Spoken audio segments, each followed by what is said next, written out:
पंजाबी साहित्यिक परंपरा में आदि ग्रंथ का स्थान। लेखक APN पंकज, चंडीगढ़। गतांक से आगे।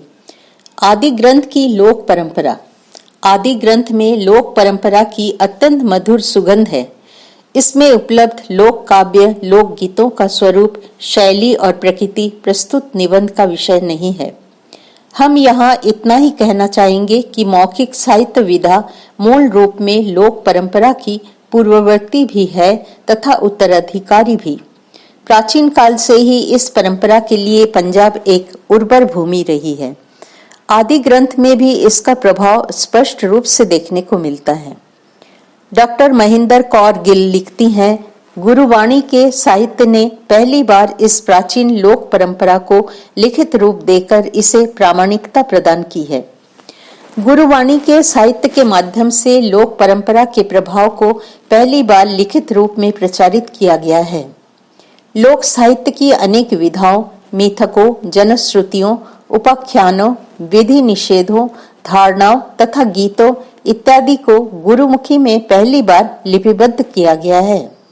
विवाह और मृत्यु के समय गाई जाने वाली वाणी का उल्लेख हम पहले कर आए हैं। अनेक अवसरों जैसे जन्म और विवाह पूर्व रस्मों के लिए भी ग्रंथ में लोक संस्कृति पर आधारित पर्याप्त सामग्री है। सोहिले, घोड़िया, अंजुलियां, मुंदावनियां इत्यादि। उस युग में जब यात्राएं कठिन और जोखिम भरी होती थी, यात्रियों की थकावटों के एहसास, तनाव और सुस्ती को दूर करने के लिए रची गई वाणी यहाँ उपलब्ध है। तिथियों, वारों, महीनों और ऋतुओं के नामों और उनकी संख्या से परिचित कराने वाले गीत भी मिलते हैं। ये सब तो लोक परंपरा के स्वरों में निबद्ध हैं ही, बिरहरे भी हैं, जिनमें प्रियतम के विछोह से उत्पन्न व्यथा प्रतिबिंबित होती है। विभिन्न ऋतुओं के त्योहारों का भी प्राचीन शास्त्रीय लोक विधा में वर्णन है। कुचज्जी और सुचज्जी, फूहड़ और चतुर जैसे स्वभाव की स्त्रियों का भी उल्लेख है। इन सभी लोक विधाओं का प्रतीकात्मक प्रयोग रचनाकारों ने अपनी आध्यात्मिक अवस्थाओं के हर्षातिरेक, विरह व्यथा, प्रसन्नता, चिंता, पश्चाताप इत्यादि की अभिव्यक्ति के लिए किया है। कुलटा दोहागिनी की दुर्दशा और पतिप्रिया सुहागनी के दुर्भाग्य और सौभाग्य को लाक्षणिक बनाकर मनमुख अर्थात ईश्वर विमुख तथा गुरुमुख अर्थात ईश्वरोन्मुख अथवा गुरु के प्रति श्रद्धावान के दुर्भाग्य और सौभाग्य का वर्णन किया गया है। वर्षा ऋतु के आगमन पर श्रावण मास में नववधू का हृदय प्रियतम के चरण कमल में स्वयं को समर्पित करने की ललकता है। सत्य के रंग में उसका तन मन भीगता है। प्रेमास्पद परमेश्वर के नाम का आश्रय ग्रहण करने से उसे चैन प्राप्त होता है। सावणी सरसी कामणी चरण कमल सियो पयारु मनु तनु रता सच रंगी ई को नाम अघारू। आदि ग्रंथ की भाषा। इस विषय में हमें एंथोनी डी मेलो की उक्ति स्मरण आती है, विद्वानों के शब्दों को समझना पड़ता है, ऋषि मास्टर को समझना नहीं सुनना होता है। सुनना जैसे हम वृक्षों के बीच में से गाती गुजरती हवा को सुनते हैं, जैसे हम नदी की कलकल को, चिड़िया की चहक को सुनते हैं। उस ध्वनि को यदि हम सुन पाए तो हृदय में जो हिलोड़ जागती है वो शब्दों से परे है। ऋषियों, गुरुओं, भक्तों की वाणी के संबंध में यह उक्ति सर्वथा सत्य है। तथापि एक विद्वान का आग्रह तो शब्द, अर्थ, भाषा, बौद्धिक विश्लेषण के प्रति रहता ही है। इसलिए भाषा, शब्द विन्यास, व्याकरण, अर्थ इत्यादि बीच में आते हैं। आदि ग्रंथ की भाषा का विस्तृत अध्ययन अपने आप में एक स्वतंत्र विषय है। यहाँ हम अपने विषय से जुड़े संदर्भ में इसकी संक्षिप्त चर्चा ही करेंगे। पंजाबी भाषा की उत्पत्ति और उसके विकास की कथा अनिवार्य रूप से संस्कृत तथा प्राकृत की सजातीय बोलियों के उद्भव और विकास के साथ जुड़ी हुई है। अब यह बात प्राय स्वीकृत ही है कि क्लासिकल संस्कृत की पूर्वज वैदिक भाषा कई शताब्दियों तक लोक भाषा के रूप में प्रयोग होते होते ही विकसित हुई थी। वैदिक ऋचाएं भी लंबी समयावधि के अंतराल में रची जाती रही थी। यह बात वेदों की भाषा में क्रमशः आते हुए अंतर से स्पष्ट होती है। उधर क्लासिकल संस्कृत जहां निश्चित रूप से आरंभ में सामान्य जन की भाषा रही होगी, वहां धीरे धीरे यह संभ्रांत वर्ग की भाषा बनती चली गई।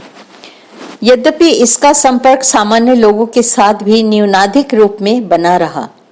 पाणिनि ईस्वी पूर्व 4वीं शताब्दी तथा अन्य व्याकरणों द्वारा प्रस्थापित कठिन नियमों के चलते तथा साहित्य के विकास के साथ भाषा और अभिव्यक्ति अधिकाधिक औपचारिक होती गई। टी बरो का कहना है, यद्यपि संस्कृत तथा सामान्य जन की भाषा के बीच दूरी प्रगामी रूप से बढ़ती रही, तथापि इससे संस्कृत पर कोई विपरीत प्रभाव नहीं पड़ा। इतना ही नहीं, इसका महत्व उत्तरोत्तर बढ़ता गया। उदाहरणार्थ, मौर्य काल में प्रशासन की भाषा प्राकृत थी, पर धीरे धीरे प्राकृत का स्थान संस्कृत लेती चली गई, यहाँ तक कि अंततः एकमात्र संस्कृत का ही प्रयोग होने लग गया। ऐसा ही परिवर्तन बौद्धों में भी हुआ। थेरावाद की पांडुलिपियां पाली में सुरक्षित हैं, परंतु ईस्वी युग के प्रारंभ तक उत्तरी भारत के बौद्धों ने संस्कृत को अपना लिया था। देर से ही सही, बौद्धों का अनुकरण जैनों ने भी किया और वे भी प्राकृत को छोड़ संस्कृत में ही अपनी रचनाएं करने लगे। कुल मिलाकर हम कह सकते हैं कि वैदिक युग के समाप्त होने के बाद और मुस्लिम युग आरंभ होने से पहले के मध्यवर्ती काल में लगभग 600 वर्षों तक संस्कृत का एकांतिक और व्यापक वर्चस्व बना रहा। आधुनिक भारोपीय अर्थात भारतीय यूरोपीय भाषाओं का प्रचलन 1000 ईस्वी के पश्चात आरंभ हुआ। 165 भारतीय यूरोपीय मोटे तौर पर उपरोक्त विचार से सहमति व्यक्त करते हुए कृष्ण कृपालनी ने कहा है कि परिष्कृत संस्कृत भाषा सहित उत्तर भारत की उन भाषाओं की जो मध्य भारोपीय बोलियों से विकसित हुई थी, स्वतंत्र रूप से स्वीकृति संभवतः 11वीं शताब्दी तक भी नहीं हुई थी। 305 पंजाबी भाषा का मूल इन्हीं भाषाओं और बोलियों में है। पंजाबी साहित्य की आदरणीय साहित्यिक विभूति भाई बीर सिंह ने पंजाबी भाषा की उत्पत्ति और विकास के संबंध में महत्वपूर्ण विचार व्यक्त किए हैं। यहाँ हम उन्हें सार रूप में प्रस्तुत कर रहे हैं। जिस भाषा की पहचान आज पंजाबी के रूप में होती है, उसे अब्दुल करीम, हाफिज, मुअज्जज दीन, मौलवी मोहम्मद मुस्लिम तथा इमामुद्दीन जैसे मुस्लिम कवि हिंदू अथवा हिंदवी कहते थे। इसे सबसे पहले पंजाबी कहने वाले हाफिज बरखुरदार सन 1670 ईस्वी थे। वैदिक युग में पंजाब को सप्त सिंधु के नाम से जाना जाता था। ईरानी इसे हप्त हिंदू कहते थे। परिवर्तन की प्रक्रिया में यह शब्द हिंद हो गया। तब भी इस शब्द से पंजाब का ही बोध होता था, परंतु जब मुसलमान पंजाब की सीमा से आगे बढ़ गए और उन्होंने भारत के अन्य भागों पर भी आधिपत्य स्थापित कर लिया, तब उनके द्वारा अधिकृत पूरे भूभाग को हिंद कहा जाने लगा। महाराज रंजीत सिंह के शासनकाल में जब पंजाब ने अपना स्वतंत्र अस्तित्व स्थापित कर लिया, तब हिंद और पंजाब के अर्थ अलग हो गए। अंग्रेजी शासन के दौरान पंजाब की भाषा को हिंदी कहने का प्रचलन समाप्त हो गया। इस भाषा को हिंदी से अलग एक स्वतंत्र भाषा की मान्यता प्राप्त हो गई।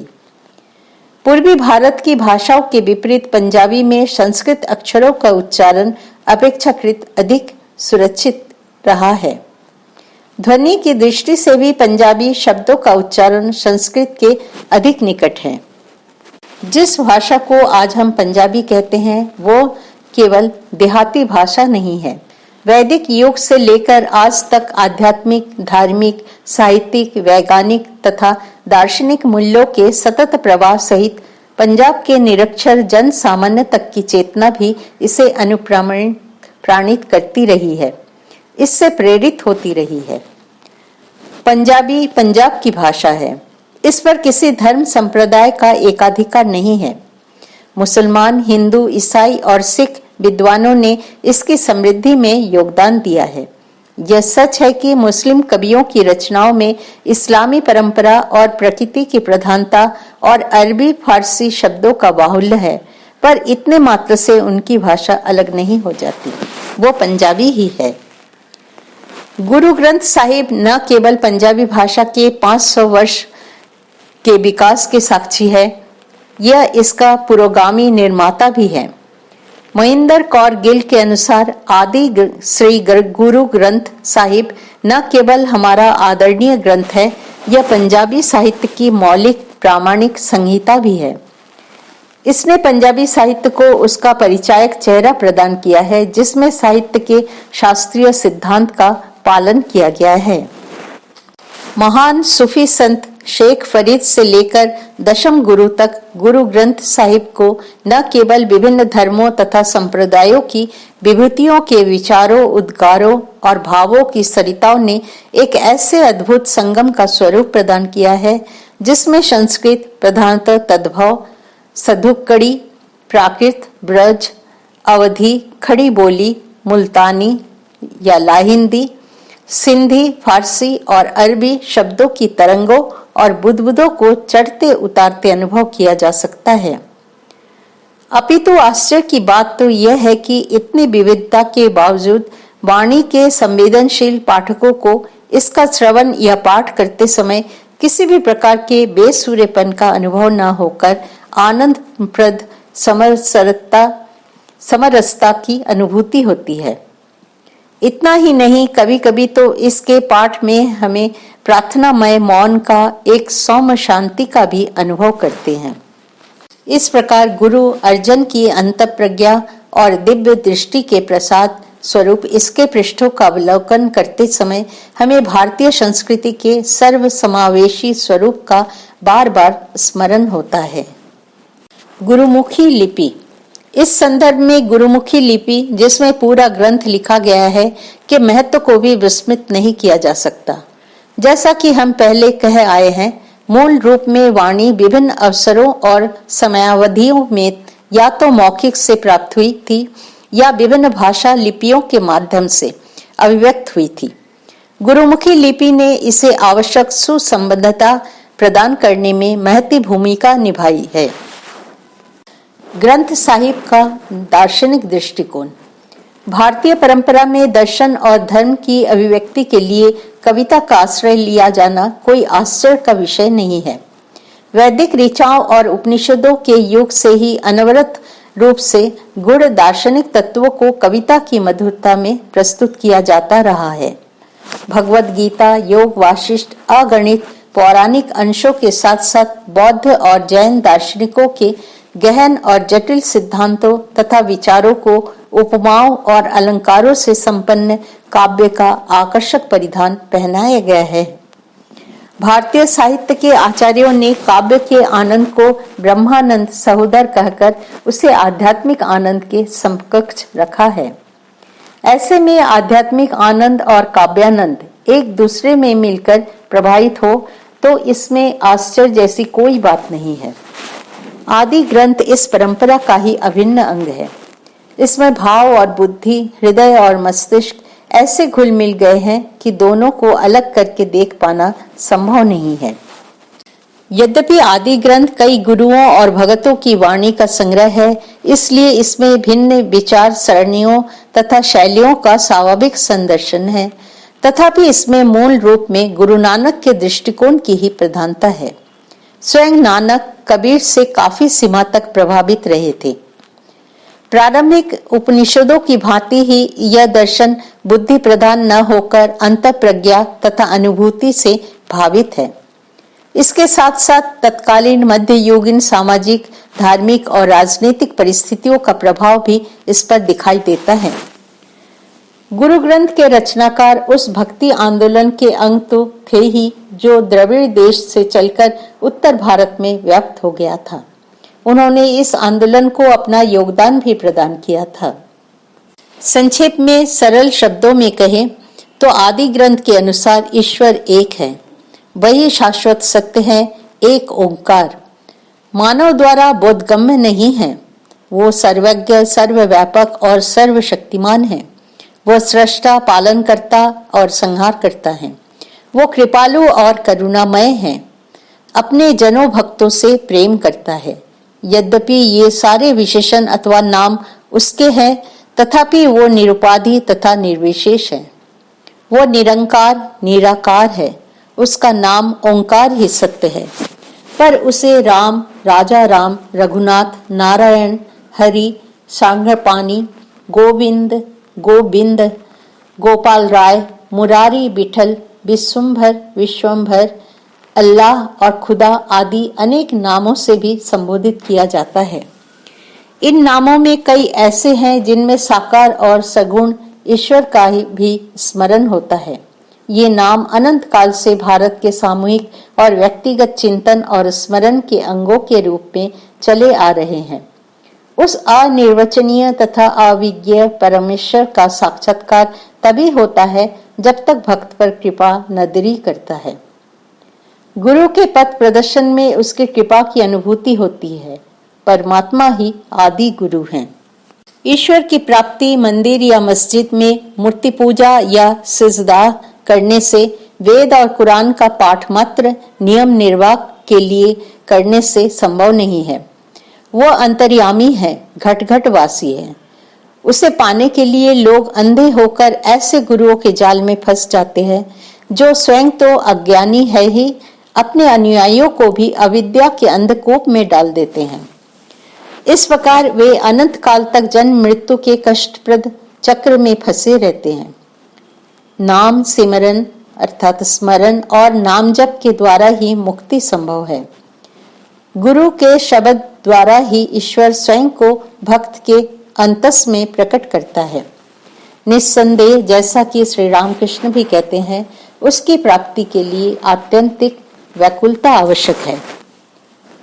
आखा जीवा विसरी मर जावा, उसका नाम स्मरण करूं तो जीवित हूं, बिसर जाए तो मैं मृत तुल्य हूं।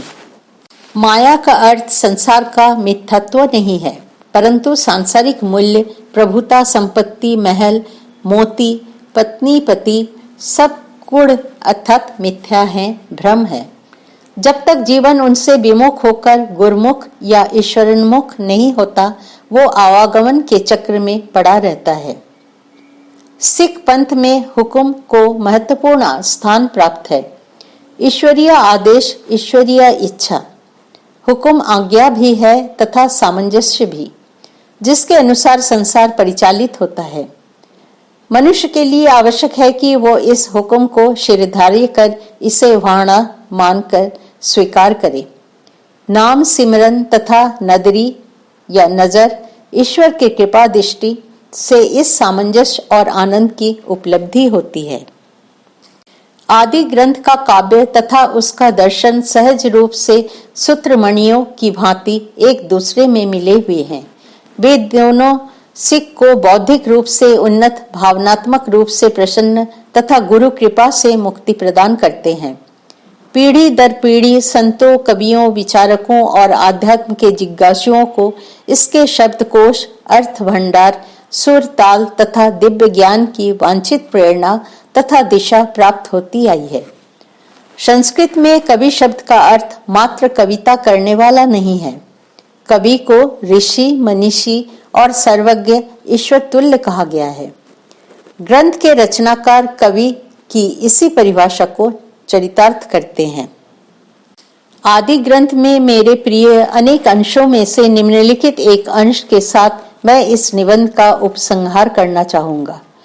इस आत्मपरक उद्धरण के लिए क्षमा याचना करते हुए यह भी कहना चाहूंगा कि इसमें गुरु नानक के दार्शनिक मुहावरे तथा कवित्व की उत्कृष्ट कल्पनाशीलता की सुंदर झलक मिलती है।